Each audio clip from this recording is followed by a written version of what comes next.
Bonjour chers amis. Nous terminons aujourd'hui de réfléchir aux effets de la confirmation. Nous avons déjà vu qu'elle rend plus ferme notre foi par l'action de l'Esprit qui nous fait mieux connaître qui est le Christ et qui inspire notre prière. Et qu'elle nous donne aussi le courage et la force d'oser témoigner de notre foi.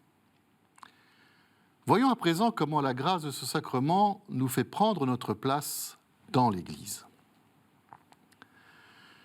Comme je vous le disais précédemment, on ne peut pas être chrétien tout seul. Et on n'annonce pas l'Évangile tout seul, mais en Église. Et c'est pourquoi les chrétiens ont besoin de se retrouver régulièrement dans une communauté ecclésiale. Les Actes des Apôtres le montrent fortement en décrivant les premiers chrétiens comme assidus à l'enseignement des apôtres, fidèles à la communion fraternelle et à la fraction du pain et aux prières. Pour continuer à suivre fidèlement le Christ, nous devons nous faire aider par d'autres chrétiens et vivre notre foi avec eux. Il nous faut l'Église. Mais l'Église n'existe pas comme cela, toute seule. Elle ne nous est pas extérieure, comme une espèce d'association ou de supermarché où nous n'irions que pour y trouver ce dont nous aurions besoin. L'Église est composée de tous les chrétiens, et c'est nous tous qui la faisons vivre. Si nous voulons que l'Église existe pour nous, il faut qu'elle existe aussi grâce à nous. L'Église est ce que nous en faisons. La question est donc de savoir ce que nous pouvons et devons faire pour qu'elle soit vivante, là où nous sommes. La question est de savoir quelle place nous avons dans cette Église, place qui est unique, puisqu'elle correspond à chacun d'entre nous qui est unique.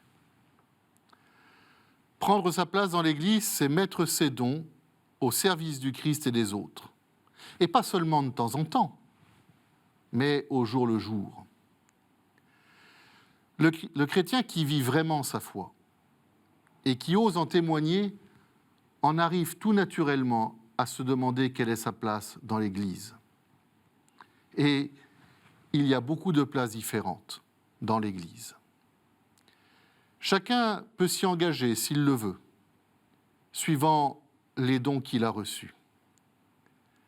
Saint Paul en parle abondamment en comparant l'Église au corps humain, composé de divers membres qui ont chacun un rôle important et spécifique. Et il relie cette diversité et cette articulation entre tous les dons directement à l'Esprit Saint. Les dons de la grâce sont variés, mais c'est le même Esprit. Les services sont variés, mais c'est le même Seigneur. Les activités sont variées, mais c'est le même Dieu qui agit en tout et en tous. À chacun est donnée la manifestation de l'Esprit en vue du bien. Celui qui agit en tout cela, c'est l'unique et même Esprit. Il distribue ses dons comme il veut, à chacun en particulier. Prenons une comparaison. Le corps ne fait qu'un, et il a pourtant plusieurs membres. Et tous les membres, malgré leur nombre, ne forment qu'un seul corps. Il en est ainsi pour le Christ. C'est dans un unique esprit, en effet, que nous tous, juifs ou païens, esclaves ou hommes libres, nous avons été baptisés pour former un seul corps. Tous, nous avons été désaltérés par un unique esprit. Le corps humain se compose non pas d'un seul, mais de plusieurs membres. Or, vous êtes corps du Christ, et chacun pour votre part, vous êtes membre de ce corps. Prendre sa place dans l'Église est donc un appel du Christ. Et comme Jésus ne nous demande jamais rien, sans nous en donner la force, il nous donne son esprit le jour de notre confirmation pour cela. Prendre sa place dans l'Église, c'est comprendre que dans l'Église, un chrétien ne peut pas être seulement un consommateur. Accepter l'appel de l'Esprit Saint à prendre notre place dans l'Église, c'est aussi comprendre que cette place, nous avons à bien l'assumer, mais nous avons aussi à savoir que nous n'avons pas tout à faire dans l'Église. C'est savoir discerner ses talents, ses charismes, et accepter la complémentarité. L'Esprit Saint nous fait opérer ce discernement et nous fait vivre dans cette communion les uns avec les autres. Voilà les 3 grands effets de la confirmation. Rendre plus ferme notre foi, l'affirmer aux autres et la pratiquer en prenant des responsabilités dans l'Église. Ces effets sont mis en œuvre en nous grâce à ce que l'on appelle les dons de l'Esprit Saint, dont on trouve la liste dans le livre d'Isaïe. Il y en a 7. Dans la Bible, 7 est le chiffre de la plénitude, de la perfection.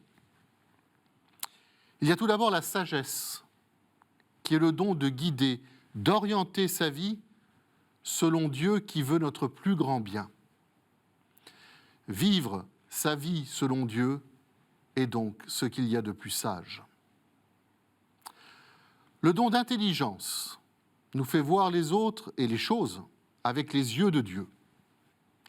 Il est différent du don de science qui nous fait connaître et comprendre ce qui concerne Dieu. Ce don est particulièrement à l'œuvre quand nous essayons de comprendre le contenu de la foi. Le don de conseil est lié au discernement pour mieux découvrir ce que Dieu veut nous dire, pour mieux nous connaître, pour savoir quoi faire pour vivre en chrétien ou quoi dire pour annoncer le Christ. Quant au don de force, il nous pousse à faire le bien et à éviter le mal. Il est lié au don de crainte, qui est le respect de Dieu, avec la peur de l'offenser parce qu'on l'aime. Enfin, le don d'adoration ou d'esprit filial est le don qui nous permet de reconnaître Dieu comme un Père et de le prier comme tel. La prochaine fois, nous verrons les différents rites de la célébration de la confirmation. À très bientôt.